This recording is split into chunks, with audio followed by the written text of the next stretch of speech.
देख रहे हैं आज का भारत टीवी न्यूज।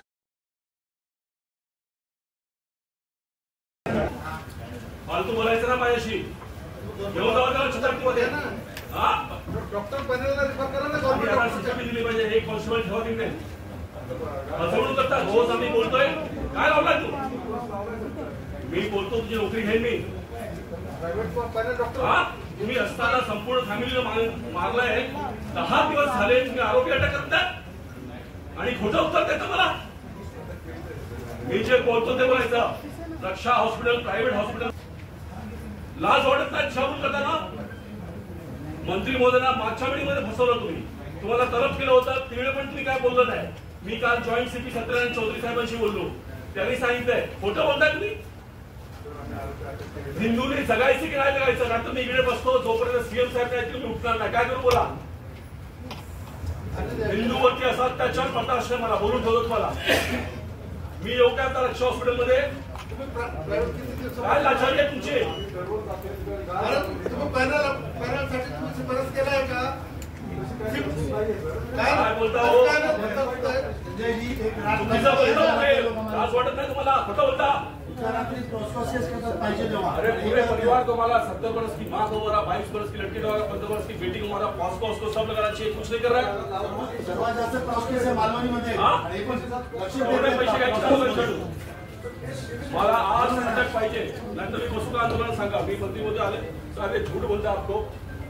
रक्षा हॉस्पिटल एक प्राइवेट नर्सिंग होम में आरोपी 21 दिन से एडमिट है। हाथ नहीं लगा रहे हैं उसको। 15 वर्ष की लड़की को मारा, 70 वर्ष की माँ को मारा। ये आदमी ने इसको जला डालने की कोशिश किया। लाज वाटता है तुम्हाला?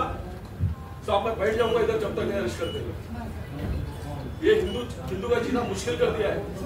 मालवनी मतलब पाकिस्तान को नहीं माना। आपकी दिशा भूल कर रहा है। पिछले मीटिंग में दिशा भूल किया इसने। इसकी क्या मजबूरी है सर? मला आता अरेस्ट पाहिजे तो रक्षा हॉस्पिटल मधून। काय झालं सांगा? सर मी डीसीपी साहेबांशी बोलून कारवाई करून घेतो सर।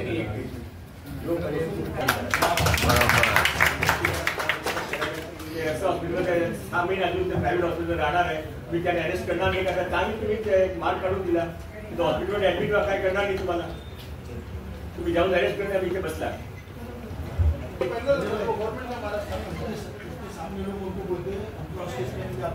एक मिनट आप चला दीजिए मीटिंग। सर हमें करतो है अरेस्ट। आप जाइए अरेस्ट करके लाइए। अरेस्ट करके आपको फोन करिए। अरेस्ट किया तो कब बैठे काय विषय होता खरं काय? 10 दिवस पेक्षा जास्त झाले मालवणीमध्ये एका सोसायटीमध्ये लिफ्ट मधून हेवी सामान रिपेरिंग करता घेऊन जाऊ नका फक्त असं बोलल्यावरती त्या बिल्डिंग मध्ये राहणाऱ्या राजपूत फॅमिलीवरती प्राणघातक हल्ला झाला।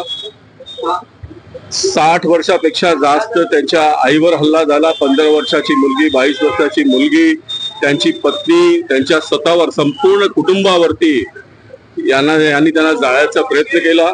संपूर्ण कुटुंब हॉस्पिटलमध्ये होता।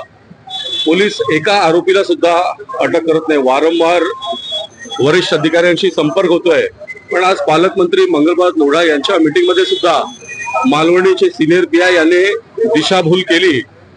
मालवणी हे देशाच्या बाहेर नाही, इथे हिंदू सुरक्षितच राहिला पाहिजे माझं मत आहे।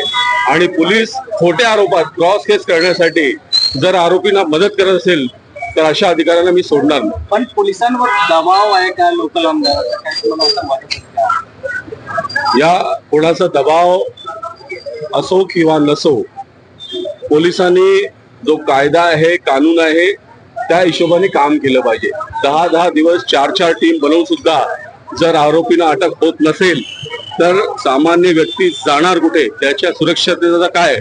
मुंबईत जर माणूस सुरक्षित नसेल, महिला सुरक्षित नसेल, मुलगी सुरक्षित नसेल तर हे परवडणारा नाही। आणि असे जे भ्रष्ट अधिकारी आहे त्यांच्यावर कारवाई करावीच लागणार। पण लोढाजीने पण स्वतः पोलिसांनी धमकी दिली की जर तुम्ही आता अटक केली नाही तर आम्ही स्वतः इथे बस। कारण मंगलजीने फार सौजन्याने त्यांच्याशी बोलणं केलं। मागच्या मीटिंग मध्ये आले होते तेव्हा कोण पण अधिकारी मालवणी पोलिसांचा आलं नाही। त्याच्यानंतर मंगलजींना भेटून त्यांची दिशाभूल केली। आज सुद्धा त्याने मंगलजींची पहिली दिशाभूल केली. त्याच्यानंतर जेव्हा आम्ही निदर्शनास आणलं की आरोपी एका प्रायव्हेट नर्सिंग होम मध्ये इलिगली राहत आहे आणि पोलिसांनी त्याला शताब्दीमध्ये घेऊन जाऊन त्याला ऍक्च्युअल काय प्रॉब्लेम ते केला पाहिजे. ज्या लोकांनी मारलं ते लोक इतके दिवस हॉस्पिटलमध्ये काय करतात आहे हे समजण्याची आवश्यकता आहे. म्हणजे जर मोडस ऑपरेंडी असं असेल की स्वतःवरती हमला करून घ्यायचा किंवा क्रॉस केस करण्यासाठी असं हॉस्पिटलमध्ये राहायचं आणि नंतर दबावतंत्र वापरायचं, तर असे दबावतंत्रचे प्रयोग जे मालवणीमध्ये सतत होतात त्याच्या विरोधातच हा लढा आहे आणि पोलिसांनी अशा आरोपींना मदत करू नये. हे वारंवार